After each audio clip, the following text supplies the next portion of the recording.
Connus pour leurs espaces naturels, leurs montagnes et leur douceur de vivre, l'Autriche et la Suisse n'en sont pas moins des pays de sport. Que ce soit sur les skis ou sur la pelouse, la Nati et Das Team ont brillé à plusieurs reprises.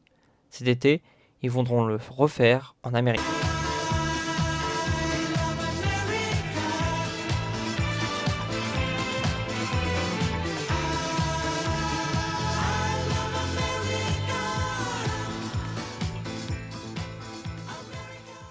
Bonjour à tous et à toutes, on se retrouve pour le 18e épisode de la série Road to New York, la série qui présente les différentes équipes qui joueront le mondial cet été. Pour ce nouvel opus, cap sur 2 sélections européennes avec l'Autriche et la Suisse. La première possède un vrai passé en Coupe du Monde avec une demi-finale en 1934 et surtout une 3e place lors du mondial 1954 organisé en Suisse. Sinon, depuis c'est assez maigre avec que des éliminations au premier tour, sauf en 1982, lorsque l'Autriche a participé au match de la honte contre l'Allemagne de l'Ouest.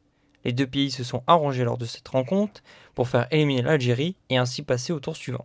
Sur le plan continental, c'est guère mieux avec un quart de finale en 1960 puis 2 huitièmes de finale lors des 2 derniers Euros.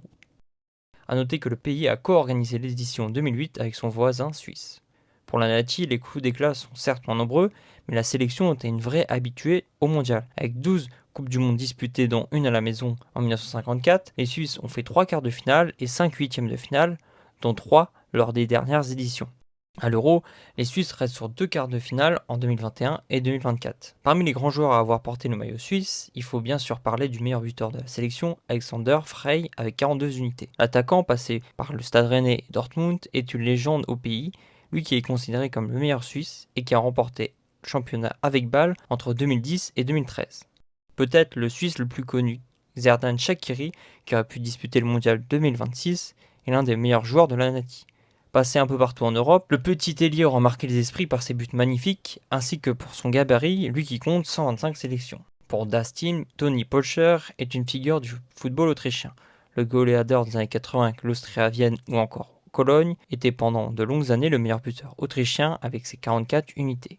Autre figure autrichienne, le milieu de terrain Andrea Herzog, champion d'Allemagne avec le Werder Brême en 1993, compte 103 sélections, ce qui, pendant longtemps, était le record en Autriche. Pour aller en Amérique, les Autrichiens ont brillamment terminé en tête de leur groupe de qualification qui comptait la Bosnie-Herzégovine, la Roumanie, Chypre et Saint-Marin.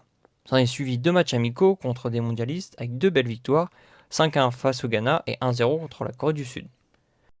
Pour la Suisse, la qualification fut également rondement menée en terminant premier et invaincu de son groupe qui comprenait la Suède, la Slovénie et le Kosovo.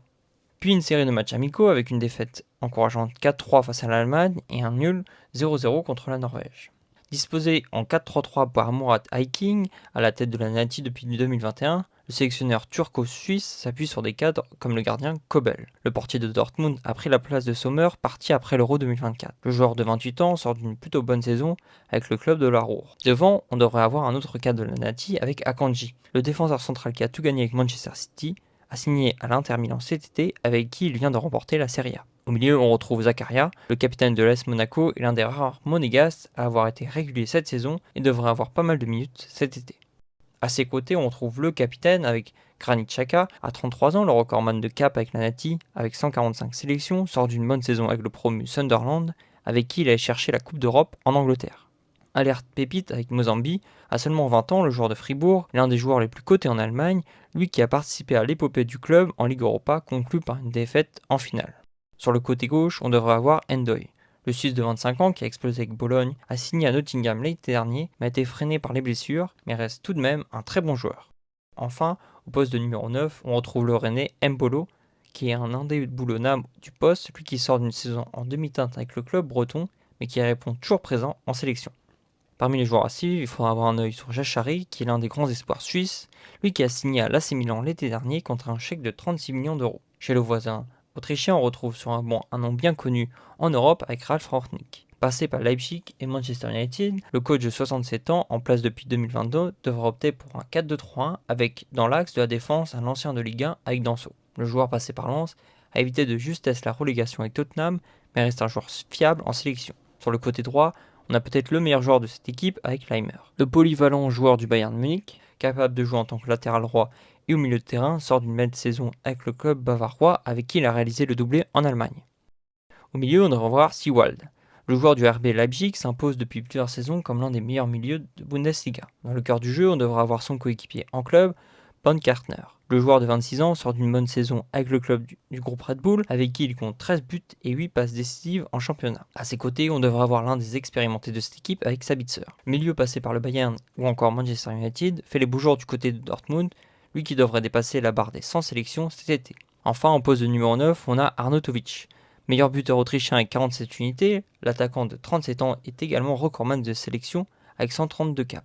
Actuellement à l'Étoile Rouge de Belgrade, il sort d'une bonne saison avec le club serbe et sera à coup sûr le leader de cette équipe. Parmi les joueurs à suivre, comment ne pas évoquer David Alaba, peut-être le meilleur autrichien du football moderne. Celui qui a tout gagné avec le Bayern Munich et le Real Madrid est l'âme de cette équipe, mais ces derniers sortent d'une saison quasi blanche, la faute à des blessures. À voir donc son état de forme cet été. Également à surveiller, Umeweka, le milieu de Dortmund pourrait avoir pas mal de temps de jeu cet été, lui qui est devenu un joueur important avec le BVB. Enfin, le jeune Wagner est à suivre. Champion des Pays-Bas avec le PSV, le joueur de 20 ans réalise une grosse première saison avec le club hollandais et attise déjà les convoitises des plus grands clubs européens. Tombés dans un groupe J assez relevé avec l'Argentine, la Jordanie et l'Algérie, les hommes de Rangnick ne devraient pas se louper. Mais avec l'expérience et la qualité de leur groupe, je vois les Autrichiens sortir de cette poule, surtout que les meilleurs troisièmes se qualifient au tour suivant. Pour la suite, ça risque d'être beaucoup plus compliqué, alors que d'autres équipes sont quand même mieux armées. Pour la Nati, la donne est différente. En étant dans un groupe B assez faible avec le Qatar, la Bosnie-Herzégovine et le Canada, les coéquipiers de Xhaka ont largement les moyens de sortir premier de ce groupe et ainsi de se dégager leur tableau final. Je les vois faire un joli parcours dans cette édition 2026. C'est la fin de cet épisode, j'espère qu'il vous a plu. Si c'est le cas, vous pouvez le liker et le partager. Je vous invite également à vous abonner pour ne pas manquer les prochaines vidéos qui arrivent très bientôt. En attendant, je vous laisse avec l'hymne des deux pays. See you et prenez soin de vous.